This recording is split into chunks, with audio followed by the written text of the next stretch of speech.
pasca pemberlakuan jam malam yang diberlakukan di Kota Banda Aceh, Provinsi Aceh, mulai berdampak bagi para pedagang kaki lima dan warga. Pedagang dan warga menilai pemberlakuan jam malam yang dimulai sejak pukul 20.30 itu terlalu cepat sehingga membuat ruang gerak warga terbatas untuk mencari nafkah, khususnya bagi para pedagang yang berjualan di malam hari. Setelah ditetapkan pemberlakuan jam malam di Provinsi Aceh oleh pejabat pelaksana tugas PLT Gubernur Aceh, Nova Iriansah, sejak tanggal 29 Maret lalu, aktivitas warga mulai dibatasi. Warga diminta untuk tidak melakukan aktivitas apapun di luar rumah setelah pukul 20.30 hingga 5.30 pagi. Setiap akses masuk ke pusat kota Banda Aceh dan setiap persimpangan dijaga ketat oleh aparat TNI gabungan. Hal ini dilakukan guna mencegah penyebaran virus corona. Namun hal itu dirasakan langsung berdampak buruk bagi warga di kalangan bawah dan pedagang kecil yang rutin buka di saat malam hari.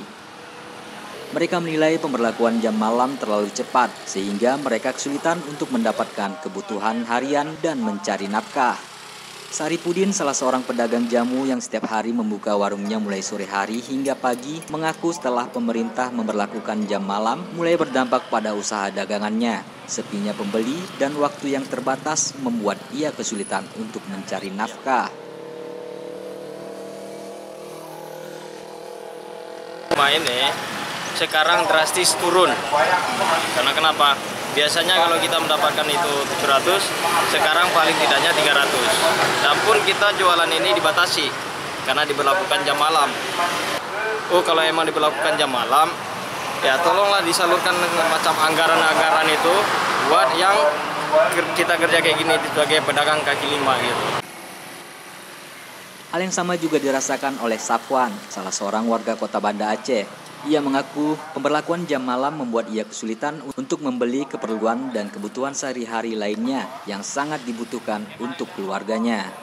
Mereka juga berharap pemerintah Aceh juga punya rencana atau solusi untuk mengatasi kebutuhan warga sehari-hari, khususnya bagi warga kalangan bawah. Jauh kali beda. Bisa ceritakan apa, Pak? Besok tindakan aja jam berapa biasa? Bisa jam 12 lewat dah misalnya. Sekarang mana ada? Begitu sembahyang udah habis. Berdasarkan pantauan tim liputan Haba TV di lapangan, di hari keempat diberlakukannya jam malam di Banda Aceh dan sekitarnya ini, suasana kota selepas sholat Isya mulai terlihat sepi. Para pemilik toko dan warga sudah mulai menghentikan aktivitasnya. Dari Banda Aceh, tim liputan Haba TV.